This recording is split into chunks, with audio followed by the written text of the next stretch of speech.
మా దగ్గర స్పష్టమైనటువంటి వీడియో ఆధారాలు కూడా ఉంటే వారికి చూపించడం జరిగింది. ముఖ్యంగా ఫేక్ ఐడి కార్డులు ఇబ్బడి ముబ్బడిగా ఏ రకంగా ఫేక్ ఐడి కార్డులు తయారు చేశారో ఇప్పుడే వారికి సుదర్శన్ రెడ్డి గారికి మన రాష్ట్ర ఎన్నికల అధికారికి ఈ వీడియో కూడా చూపించాం. మీరు కూడా ఈ వీడియో చూడొచ్చు. ఇక చూడండి, ఇన్ని ఫేక్ ఓటర్ ఐడి కార్డులు ఏ రకంగా వచ్చినాయి బయటకు.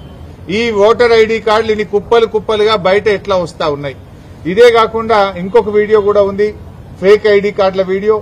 అది కూడా వారి మొబైల్ కు పంపాం, వారికి చూపించాం. చూడండి, కుప్పలు కుప్పలు గుట్టలు గుట్టలుగా ఫేక్ ఐడి కార్డులు ఈ రోజు బయట ఉన్నాయి.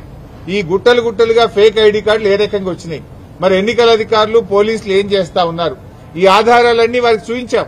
చూపించడమే కాదు, వారి మొబైల్ కూడా పంపాం. ఎలక్షన్ అబ్జర్వర్, ఇతర రాష్ట్రాల నుంచి వచ్చినటువంటి ఎలక్షన్ అబ్జర్వర్స్ కూడా ఇవన్నీ కూడా ఇవ్వడం జరిగింది. ముఖ్యంగా ఇవే కాకుండా చీరల పంపిణీ వీడియోలు, డబ్బు పంపిణీ వీడియోలు, అన్ని వీడియోలు కూడా ఈరోజు సుదర్శన్ రెడ్డి గారికి ఇచ్చాం.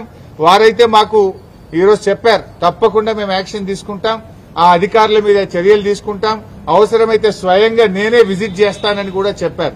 ఇలా యూసఫ్గూడలో కాంగ్రెస్ పార్టీ కార్యాలయం నానుకోనే పోలింగ్ బూత్ ఉన్నది. అసలు కాంగ్రెస్ కార్యాలయం అనే షిఫ్ట్ చేయాలి, పోలింగ్ బూత్ అనే షిఫ్ట్ చేయాలి. గోడనే అడ్డం 100 మీటర్ల లోపు కాంగ్రెస్ పార్టీ కార్యాలయం ఉంటే మీరు అక్కడ ఎట్లా పెట్టారు polling booth? Either you shift the polling booth are shift the Congress party office అని దాని ఆధారాలు కూడా వారి ముందు పెట్టడం జరిగింది.